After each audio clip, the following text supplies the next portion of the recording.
So we're continuing our discussion of organization of the nervous system.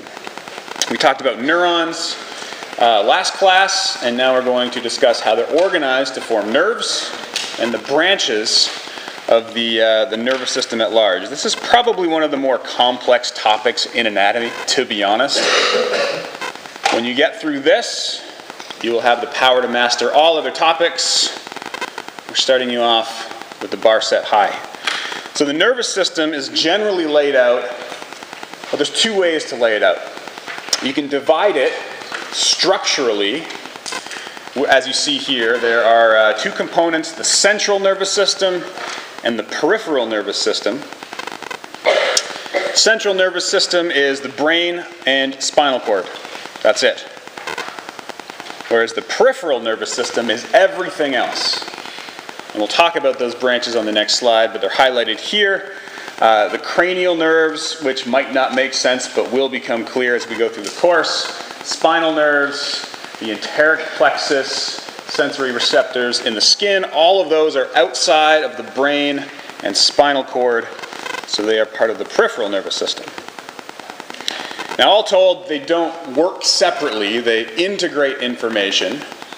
This is where the feedback loops lie, where receptors transmit information back to be processed. Largely that processing occurs in the brain, in the central nervous system, and then the effector response is delivered again by the peripheral nervous system to the tissues that need to respond. All of this is generally automatic, the sensing, processing, and affecting of responses. So structural division or a functional division. The functional division is largely voluntary versus involuntary. And there's only one aspect that is really voluntary that's highlighted in one small area here. But we can break the nervous system up into central and peripheral, and then further subdivide into different types or organizational groups of nerves within that system. In the peripheral nervous system, all of these branches work together. These are all the external nerves to the brain and spinal cord. Importantly, all the afferent signals, all the sensing signals are collected on the left. They are those related to the somatic system or the special senses. So things like position of limbs in space, temperature would be included in the somatic senses, and special senses would be equilibrium, hearing, vision, etc. Those are all sensing signals that are returned to the brain for processing. On the output side, after processing has occurred, the central nervous system gives marching orders to these branches of the peripheral nervous system, the somatic and the autonomic nervous system. The somatic nervous system is the only part that you have voluntary control over. Moving your arms is a result of activation of the somatic nervous system. Muscles don't only have innervation from the somatic nervous system. In fact, no organ in the body is only voluntarily controlled. Some of them have dual overlapping control, and the best example of that is the respiratory muscles. Normally sitting at rest, respiration continues unimpeded, you are unaware of it, it's automatic, until I mention it and you start to think about the fact that you're breathing, and now you're engaged in that process. And sometimes it's hard to put it down. So there is some overlap between those two branches of the system. But the somatic nervous system sends the signals that allow you to take voluntary control of a given structure. There will be no somatic innervation to things like the heart or the digestive system. You can't say, digest faster. Those signals travel via the autonomic nervous system, which itself has three branches. Two and an asterisked branch. Right, I've done that. Conscious control of muscles, 2 and an asterisk branch. So the two that are definitely part of the autonomic nervous system are the sympathetic and parasympathetic. The sympathetic and parasympathetic. And these have generally complementary and opposing actions. Automatic control is achieved via the sympathetic and the parasympathetic nervous systems. The sympathetic is largely responsible for what we call the fight or flight mechanism, activation of structures, activation of heart rate, activation of metabolism. And the parasympathetic branch is the opposite. You can refer to that affectionately as rest and digest, the rest and digest response. The parasympathetic will act to put the brakes on breathing or slow down heart rate, reduce metabolism.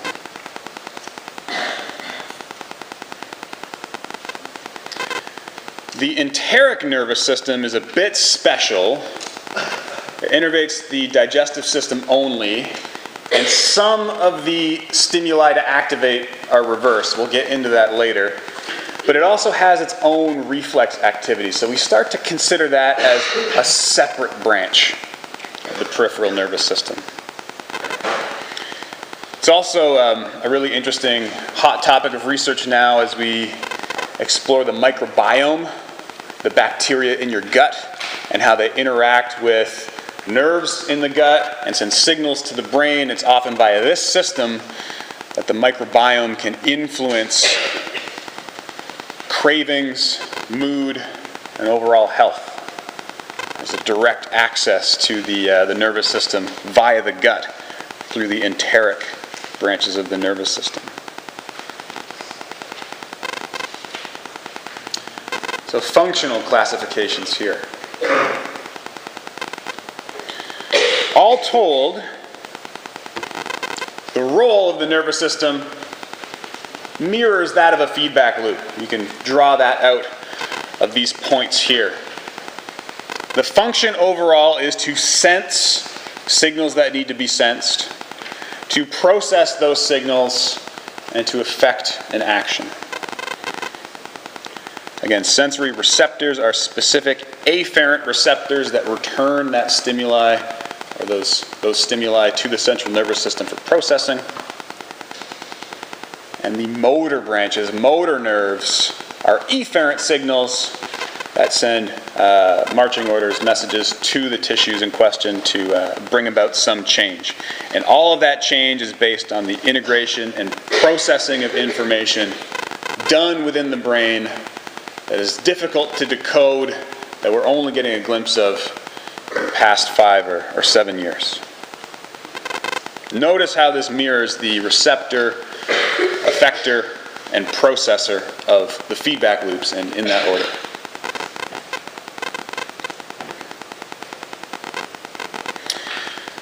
So for the next few slides, I'm going to continue on in the notes. Those of you with the notes in front of you can follow the points that I'm going to discuss, but we're going to look at a slightly different presentation of this information. So we're starting with the central nervous system. The central nervous system is, don't access this.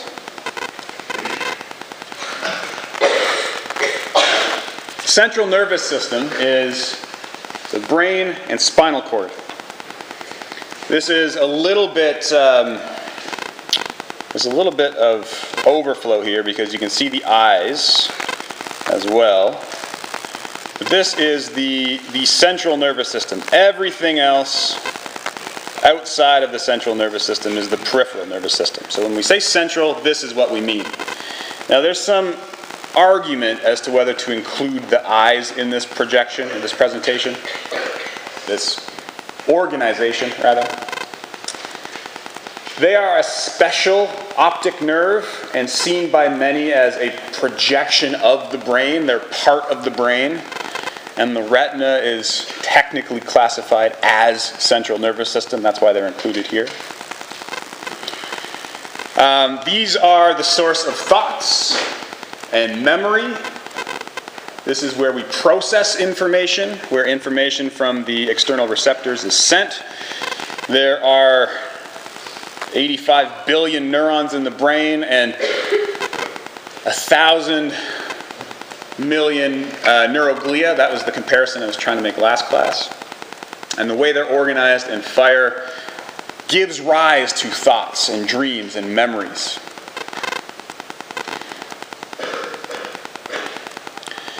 This, the spinal cord is the relay point where all of the afferent signals from the periphery are integrated and transmitted to the brain to be processed. But everything else is the peripheral nervous system. So everything you can see here in green, or in pink, which doesn't quite show up too nicely, is the peripheral nervous system. All of those other nerves are sensory nerves, or are motor nerves. Nerves that carry and deliver signals from the central nervous system to the rest of the body. Notice in real time you can see the nerves in the peripheral system at the heart, making sure that the beating is regular and in time, and everywhere else throughout the body as well.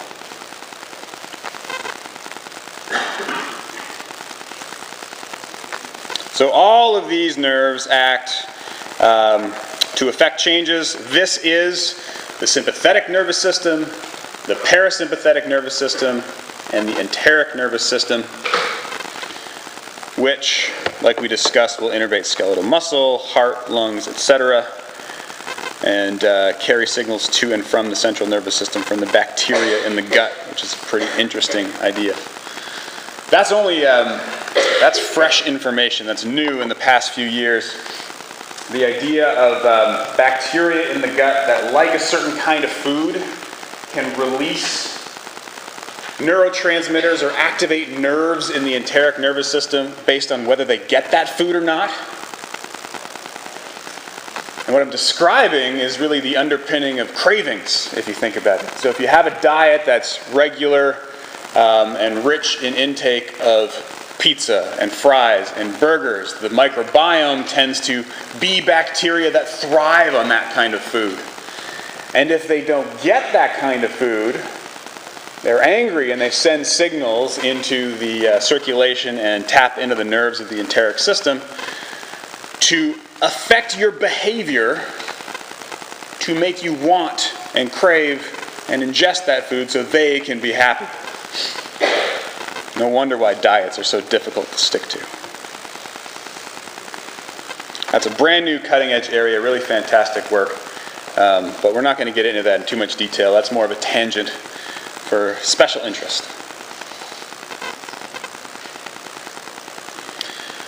So let's discuss the central nervous system. The peripheral nervous system will largely be the focus of our discussions next week. We'll start with the cranial nerves. We'll move through the spinal cord and discuss the spinal nerves. So let's discuss the brain. We'll talk about it at a few different levels. We'll go from gross anatomy to some of the finer structures tomorrow, and the important characteristics of those fine structures. Here we have another fun Body Worlds picture that shows us, or zeroes in on the area of interest for this section. The organization of the brain is largely, according to the book, in 4 major divisions. We have the brain, as you would see here, through a mid-sagittal plane. We're looking from the right to the left in both of these cases.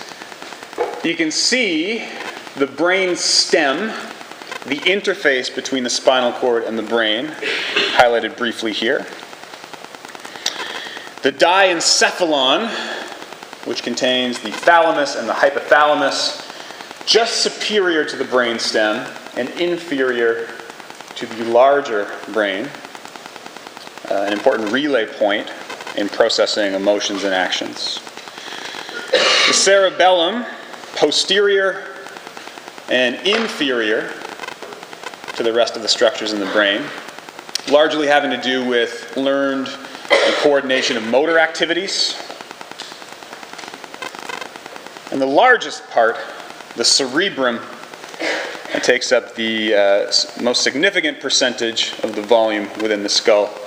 The characteristic convolutions rising and falling, the lobes of the brain that you're picturing when you think brain.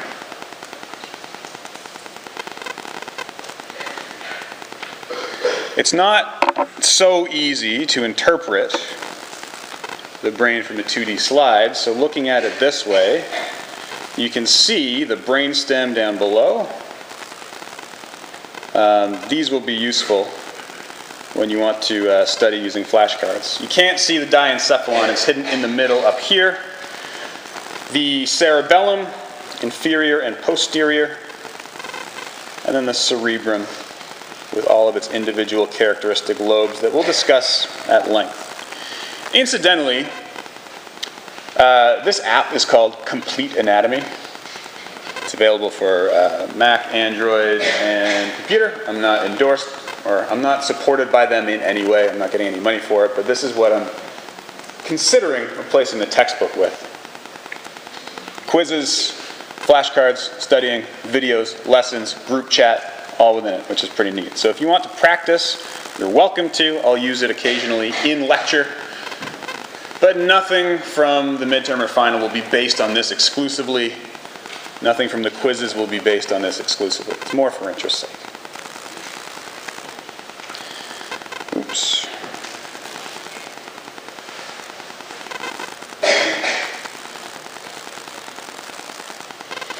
The brain's a lot more complicated than just the surface anatomy. This also shows a really nice depiction of the organization of many individual smaller structures within the brain that I think really helps grasp the arrangement. You can only get so much from a 2D picture, but when you can manipulate it in real time and start to think of, oh, where are the ventricles? How does a substance flow through these portions of the brain? It's a lot easier to see it in 3D. So we'll come back to that in a second. This is the brain, a major part of the central nervous system. I also want to just briefly outline the cranial nerves. While these are not part of the central nervous system technically, some of the information that we present on future slides in this section sort of jumps ahead, and it refers to the cranial nerves. So I just want to highlight what these are in general and where they are in their relation to the brain. You can see they're tightly and intimately related to the brain.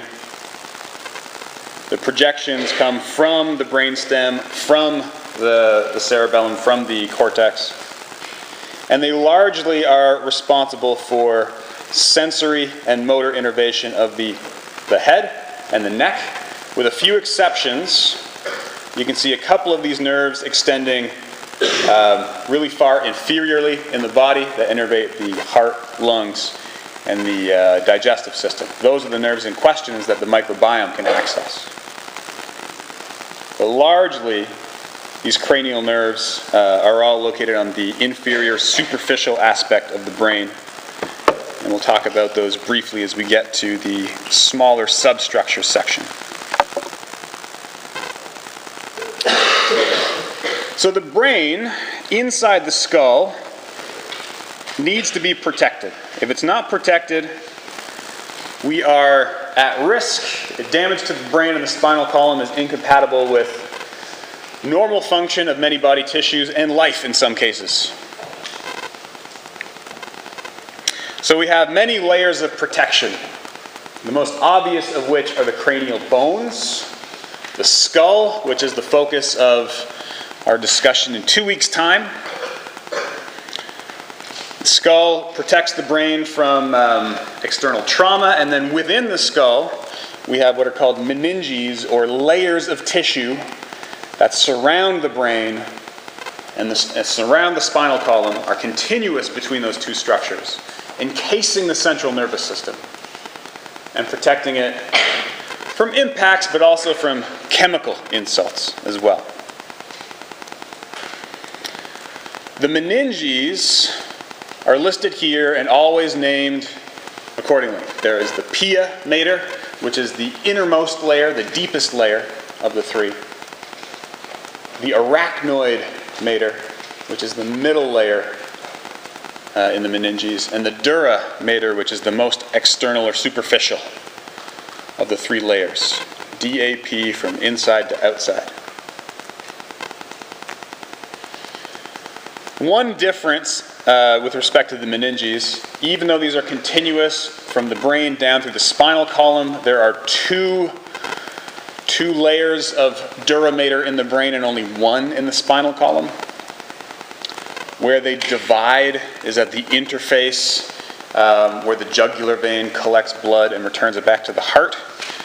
It's not a major focus of our discussion today. But all these layers are present, and we're going to discuss these structures and how they're related when we talk about the cerebrospinal fluid, which is listed here as a protective mechanism as well. This is the watery fluid layer around the brain and around the spinal column that protects it from shock and impact with the hard surface of the inside of the skull with movement and impact, etc. So layers of protection shown here. We can see a partial frontal section of the brain here with the skin superficial just below that, the bone of the skull here called the parietal bone, and also notice the other layers of the meninges sandwiched between the bone and the tissue of the brain. So the border of the brain is indicated by the red arterial supply. So the red arterial supply is here. Notice all the convolutions. That's the border of the brain tissue. Below that are neurons and brain. The pia mater is right superficial to that. It's often intimately associated with the tissue and impossible to pull apart. If you were to dissect the brain, you could see the surface layer as pia mater, but you could never take it apart. It's very thin and fine and intrinsic to the brain tissue. It's hard to separate. The arachnoid mater is this pink layer. So between the red layer of the vasculature and this pink layer, there's a space. You see a lot of cross-hatchings and some vascular connections. That space is called the subarachnoid space, just meaning below the arachnoid layer. That will become important later on today. And I want to point out, while we have this section, these cauliflower or broccoli-looking projections that come from the arachnoid mater and project into the venous drainage of the brain. These are called singular arachnoid villus, or in multiple arachnoid villi. If many of these are clustered together, you can call them an arachnoid granulation. And I'll go into more detail about what function they serve, but they are the interface between the cerebrospinal fluid and the venous blood. So they are integral in the flow of cerebrospinal fluid. Now this channel in the middle is blood that's draining from the brain. It's blue because it's deoxygenated and it's going back to the heart. Here in the superior sagittal sinus, which just means the sinus or a space that is superior and down the midline of the brain. The green layer that we haven't talked about yet is the dura mater, and one important characteristic to note on this slide is that it doesn't just rest immediately inferior to the bone of the skull. It does. But there's also a fold that travels inwards down through the middle between the two hemispheres, right here in the middle, called the falx cerebri. And this serves to section, support, and protect the two hemispheres of the brain. It's a thick, fibrous, almost like a sail, that extends down into the brain vertically. It can be thought of almost as a support structure for the two hemispheres. Now it becomes a bit more clear why there are two layers of the dura mater. The innermost layer is what forms the falx cerebri. The innermost layer is called the meningeal layer. You can think of that just because it's closer to the other meninges. The meningeal layer of the dura mater. And the parietal, or the perosteal layer is that which is right next to the parietal bone that doesn't move in and make any folds. You can see that nicely in the sagittal plane here. This white section is the falx cerebri. You can see how it extends down in between the two hemispheres of the brain. It's a large supportive structure. There's also some venous drainage that accompanies the falx cerebri down between the hemispheres of the brain. And we can see a real anatomy picture of what that looks like. Trying to separate out the meninges. It's really hard to see the pia mater. It's part of the brain in this case. The subarachnoid space is probably a bit over-exaggerated here. It's probably larger than you would see it in a living human as a result of the dissection. And then the strong layer of the dura mater that encompasses the inner lining of the skull and makes the falx cerebri. Now with the falx cerebri, there are other support structures. There's two more. If I just told you that one of them was the falx cerebelli, you could probably guess what it does. You could probably guess its structure and about where it falls within the skull. It's similar to the falx cerebri, except that it makes that division between the lobes of the cerebellum. That small knotted structure, posterior and inferior to the cerebrum. And what is perhaps not as immediately obvious, the tentorium cerebelli is a similar layer that covers the top of the cerebellum and separates it from the cerebrum above. A tent over top of the cerebellum. So these three folds or flaps of dura mater work together to help anchor the brain in position and support it within the skull. Mechanical support and protection, if you will.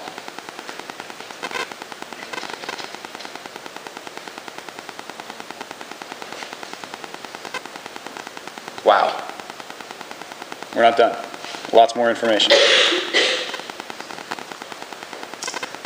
Notice that I'm not going through all of the terms on this slide in depth either. There's a lot more to learn. The ones, of course, that I reinforce in lecture are the ones you should pay the most attention to. The other ones you'll see in the book as you read through the chapters. You might see them come up in the quizzes, and those will be what I'll consider accessory structures that will help your understanding of the main organization and the main discussion.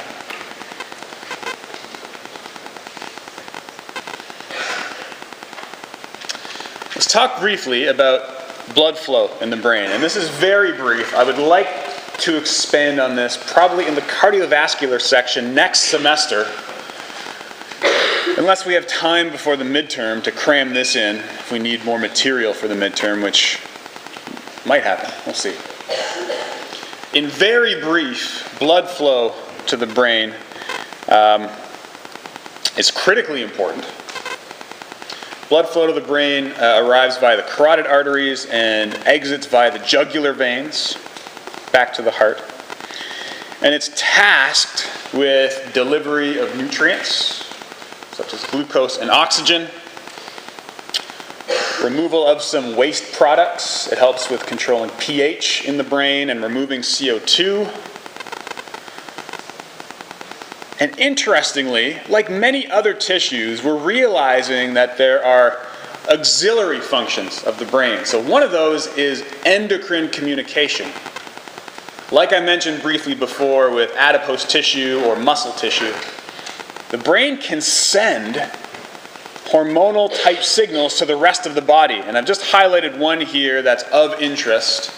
This is one that tends to respond a lot to exercise, called brain-derived neurotrophic factor, or BDNF. And what that name implies isn't really important. What it does isn't really important. It's involved in maintenance of neural connections. It's strongly related to depressive symptoms and feelings of anxiety. And it's released with exercise. Might be one of the ways that exercise helps to regulate depressive and anxious feelings, which is pretty interesting. So the brain can release factors like this into the bloodstream that get sent out to the rest of the body and are recognized by structures like muscle.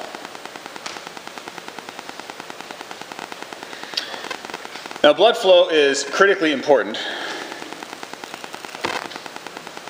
because the brain uses a large portion of the body's resting oxygen consumption. You sitting here at rest, paying attention but not focusing too hard, your brain will use about 20%, 1/5 of the oxygen that your whole body uses. And oxygen is used to support ion balance and make ATP, which is the energy currency within the cell. Your brain uses 1/5 of that oxygen to that end. And any interruption in the blood supply disrupts the oxygen supply to the brain. It disrupts the formation and creation of ATP, disrupts signaling in the neurons. ATP is needed for signals to be sent through neurons. And only 4 minutes of interrupted brain flow can cause permanent damage. So blood flow to the brain, critically important. Not only for supplying oxygen, but also glucose, blood sugar. The brain is probably the, if not one of the, only tissues in the body that almost exclusively uses sugar to make energy. Sugar, glucose, or glucose-like substances. It doesn't store its own glucose. Another reason why brain blood flow is critically important. It needs to get it from other places. Now, organs like the liver are really helpful in that regard. The liver stores a ton of glucose. And its job is to make sure that the blood has enough glucose for this reason, to supply the brain. That glucose can go to other tissues as well, but it regulates blood glucose so tightly just to supply the brain. Muscle also contains a lot of glucose, but it doesn't ever release it. If it's in muscle, it's used by muscle. Now, what happens if the brain runs low on glucose or out of glucose? Low on glucose, you start to feel like you do most afternoons, perhaps. A little foggy. It's hard to concentrate and focus. Things don't make as much sense as they did in the morning. You might be hypoglycemic. You might need a granola bar. Hopefully you might be just going to lunch now, so maybe you're feeling that right now. In severe cases, convulsions, unconsciousness, and I've had that happen to a subject in one of my research studies. Not here, luckily, in a previous life. Really hypoglycemic, trying to exercise, which is also a stress on blood glucose, and just started not making sense. The words didn't make sense, and he was on the bike swaying back and forth, and his heart rate just crashed. And he almost fell off the bike. We had to get him off the bike, lie him down. We got him some glucose solution, called the paramedics, but they weren't needed. Came back to in no time. Undersupply of glucose was responsible for that. Important for diabetics also, this idea, the over-administration of insulin can cause blood glucose to drop. Or if it's been a long time since your last meal, like you might be experiencing, can cause blood glucose to drop too.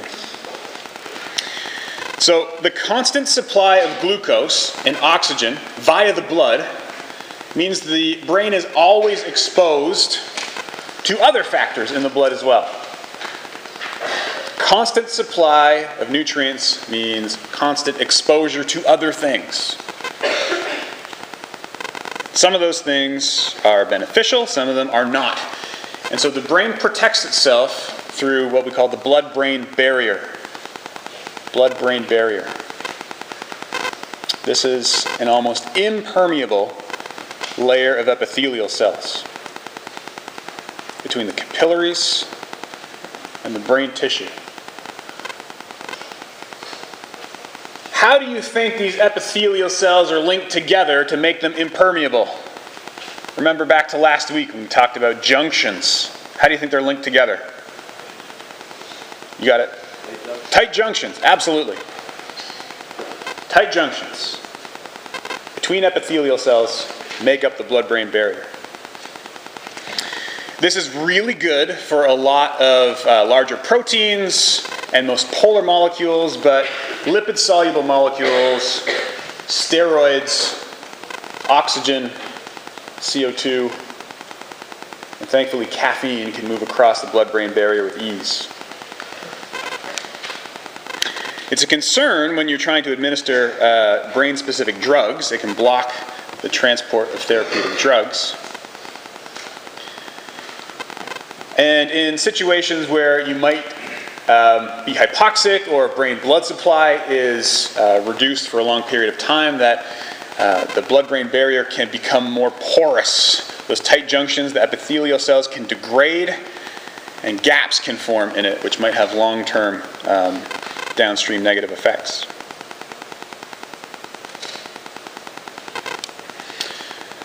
So we have some chemical protection here, physical protection with the meninges, and also physical protection, a combined physical and chemical protection by what we call the cerebrospinal fluid.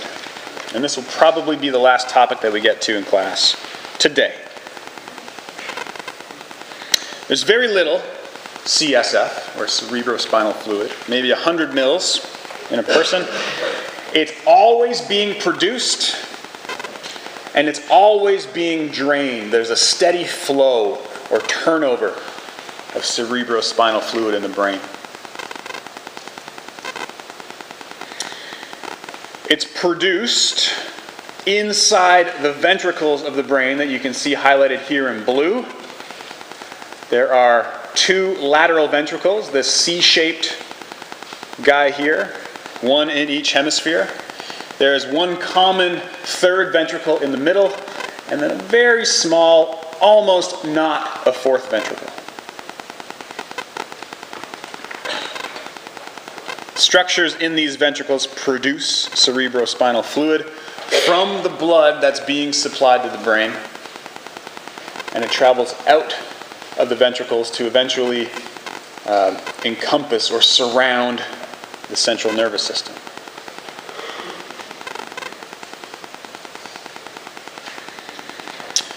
So it does the job of shock absorption. The brain floats, essentially, in the cerebrospinal fluid. It helps to circulate some of the nutrients to different areas of the brain that might not get there through the arterial system. And it's specifically chemically formulated with the correct balance of ions to allow electrical signals to happen.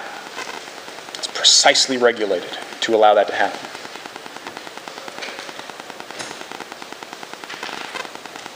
Let's take a look at the flow of cerebrospinal fluid through the brain.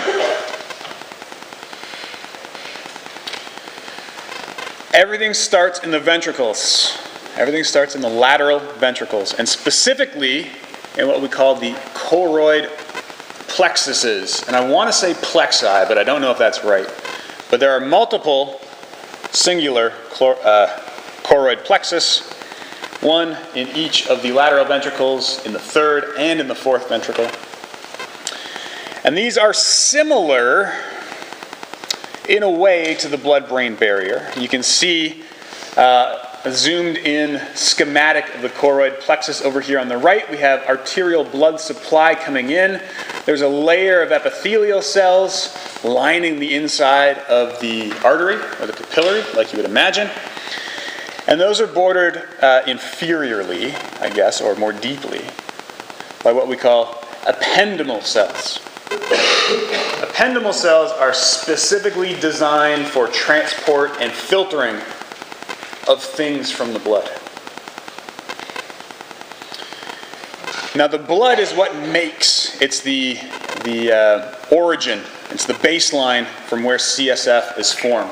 Mostly CSF is made of water that comes out of the blood and some constituent ions from the plasma. The ependymal cells decide what ions move through and everything else stays behind. Everything else stays behind. Much like the blood-brain barrier, tight junctions between the ependymal cells, a very similar function. You can think of them similarly, but they are technically different. This is where metabolites can pass back through. So this arrow is showing you flow of substances out of the blood into the CSF. This white space is the ventricle, the open space. If we were to produce BDNF while exercising, it can return to the blood via these same cells. The diffusion of metabolites goes both ways. This is the site of exchange. So you can see the choroid plexuses and the lateral ventricles here, these highlighted greenish areas. This is the starting point for cerebrospinal fluid. Now, the journey of cerebrospinal fluid is fairly long, so I will do the highlights right now, and we'll pick it up when we get to class tomorrow. The organization physically within the body is shown on the left. The flowchart schematic flow is shown on the right, and you can follow these one-to-one to imagine how the cerebrospinal fluid will flow through the brain. So number one, produced in the lateral ventricles. We have lateral ventricles here that form cerebrospinal fluid through the action of the choroid plexuses. And that's right here in the middle of the brain. This would be the lateral ventricle. We're not going to have time to do it in detail, so I will just tell you there are two small connections that meet at the middle. Maybe I'll show you. Two small connections that meet at the middle. No, I won't show you. In that third ventricle, we add more CSF. It drains to the fourth ventricle, which is just inferior.